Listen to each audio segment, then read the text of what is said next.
तेलंगाना के यशस्वी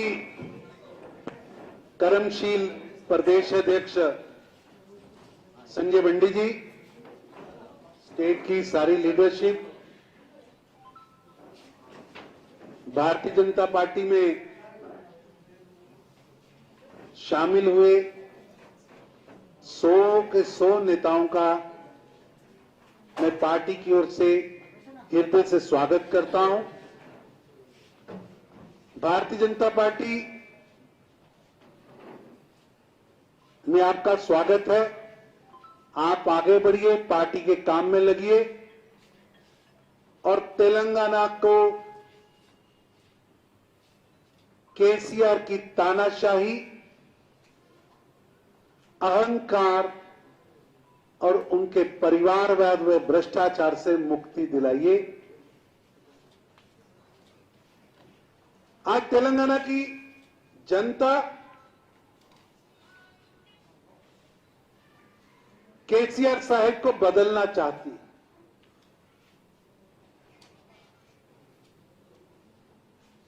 और केसीआर साहब तेलंगाना के नए निजाम हैं। ये जो नए निजाम है, उनका बहुत बड़ा अहंकार है। उनको लगता है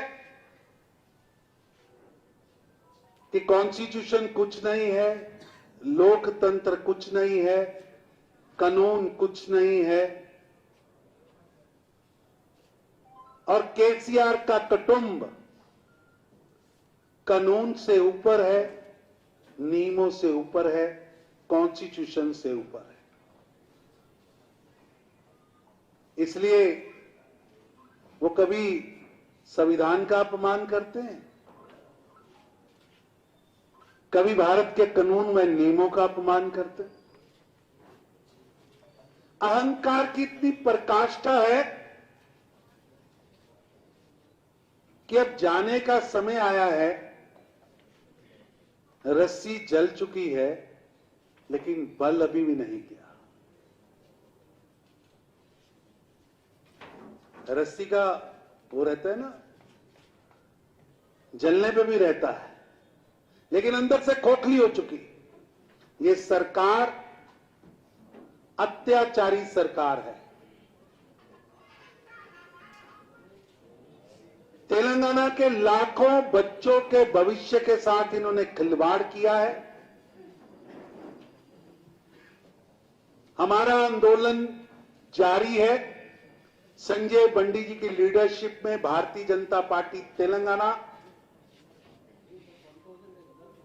पेपर लीक स्कैंडल में शामिल अपराधियों को पकड़ने के लिए सिटिंग जज की कमेटी उसकी जांच करे।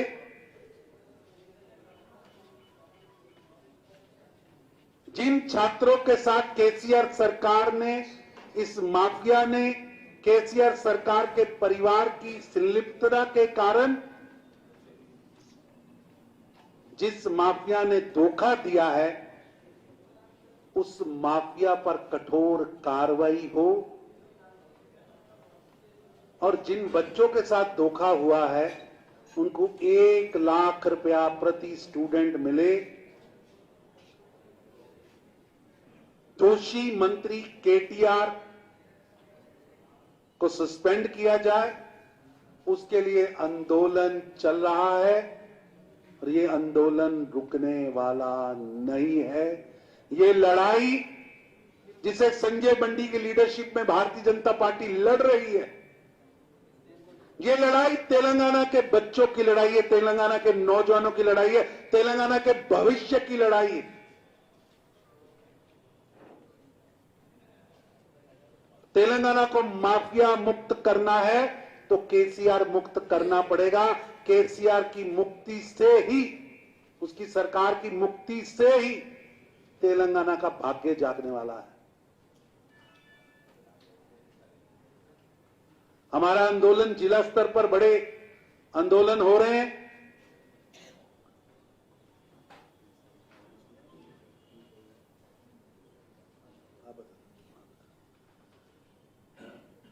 ये आंदोलन रुकेगा नहीं।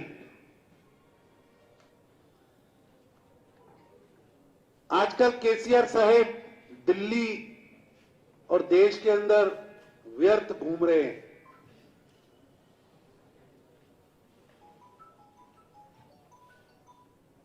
बीआरएस बनाकर देश के अंदर वो एक गठबंधन तैयार करना चाहते हैं, जिसके प्रयास लगातार असफल हो रहे हैं, क्योंकि ये जो लगभग 2 दर्जन नेता, चाहे वो बिहार से नीतीश कुमार हो और केसीआर साहेब हो तेलंगाना से, या ममता बनर्जी हो बंगाल से, या खड़गे साहब हो कांग्रेस से, ये सब हाथ में हाथ डालकर दिल्ली के अंदर एक ही मंशा को लेकर मीटिंगें कर रहे हैं। वो मंशा है कि देश के अंदर एक कमजोर सरकार आए, एक लंगड़ी सरकार देश के अंदर बने, क्योंकि केसीआर साहब को तो मालूम है उनकी रिटायरमेंट होने वाली है। वो नवंबर में उनकी रिटायरमेंट हो जाएगी और अप्रैल में चुनाव आएगा लोकसभा का, तो रिटायरमेंट के बाद कहां जाना उसकी योजना बना रहे हैं। और उनकी योजना में है कि देश के अंदर जो ये लगभग 2 दर्जन नेता जिन्होंने अपने मन में प्रधानमंत्री बनने का एक हसीन मुंगेरी लाल का सपना पाल रखा है, मुंगेरी लाल का जो हसीन सपना पाल रखा है, उस हसीन सपने की बुनियाद है देश के अंदर कमजोर सरकार लाना, मजबूर सरकार लाना, लंगड़ी सरकार लाना। लेकिन देश की 135 करोड़ जनता ने तय कर लिया है कि प्रधानमंत्री नरेंद्र मोदी जी के नेतृत्व में 2024 में एक तगड़ी सरकार लाना, मजबूर नहीं मजबूत, लंगड़ी नहीं तगड़ी सरकार लाना। इसलिए ये 2 दर्जन नेता जो व्यर्थ घूम रहे हैं, जनता इन्हें स्वीकारने वाली नहीं है। लेकिन मैं यहां आपसे पूछना चाहता हूं, आपके माध्यम से कांग्रेस के नेताओं से पूछना चाहता हूं, ये दिल्ली के अंदर जो ममता बनर्जी, केसीआर, खड़गे साहेब, ये राहुल जी, नीतीश कुमार की जो बैठकें हो रही हैं, ये सो कॉल्ड जो गठबंधन बन रहा है, तेलंगाना में कांग्रेस किसके लिए काम कर रही है? तेलंगाना के रेवंत रेड्डी जी से मैं पूछना चाहता हूं, आपके नेता तो वहां केसीआर से हाथ मिला रहे हैं, आप यहां केसीआर के खिलाफ यात्रा निकाल रहे हैं।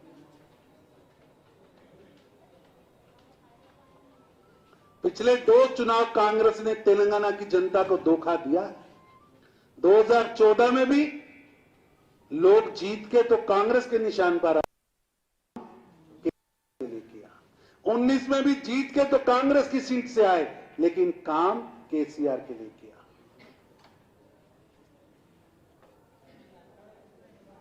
अब फिर खुलेआम खेल खेला जा रहा है। रेवंत रेड्डी जी, ये यात्रा किसके खिलाफ निकाल रहे हो? आप तो पहले ही टीआरएस / बीआरएस की बी टीम हो। मैं तो पूछना चाहता हूं, रेवंत जी, खड़गे जी का और केसीआर का समझौता हो रहा है, तेरा क्या होगा रेवंत रेड्डी? तेरा क्या होगा रेवंत रेड्डी? जनता जानना चाहती है। लोग कांग्रेस छोड़कर, बीआरएस छोड़कर, कम्युनिस्ट पार्टी छोड़कर भारतीय जनता पार्टी में शामिल हो रहे हैं, क्योंकि भारतीय जनता पार्टी के पास नीति है, नेता है, सोच है, देश को आगे बढ़ाने की, तेलंगाना को आगे बढ़ाने की हमारे पास विजन है। विजन है,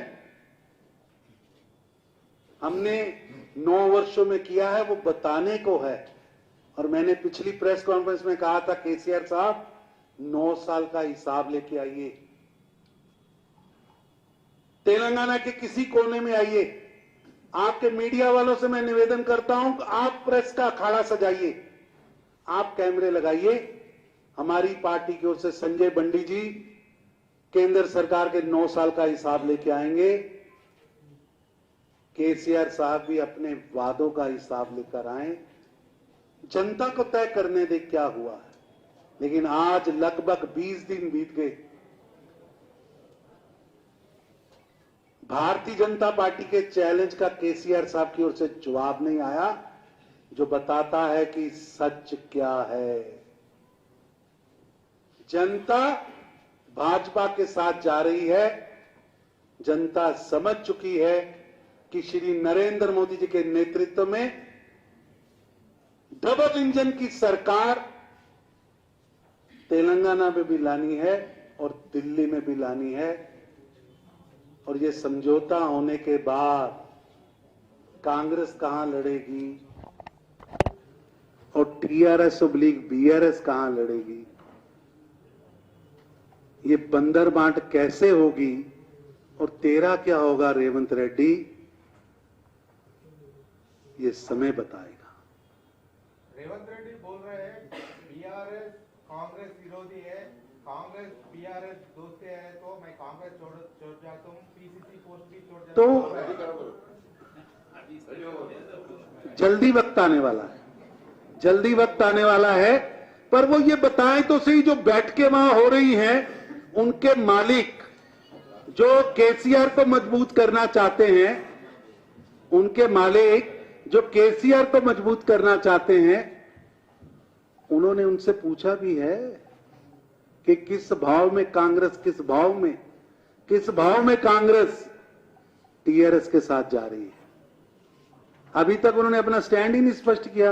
रेवंत रेड्डी को बोलना चाहिए था। इससे स्पष्ट होता है कि कांग्रेस केसीआर के लिए रास्ता बना रही है और तेलंगाना की जनता केसीआर और कांग्रेस को विपक्ष में बिठाने वाली है। తెలంగాణలో అగ్రికల్చర్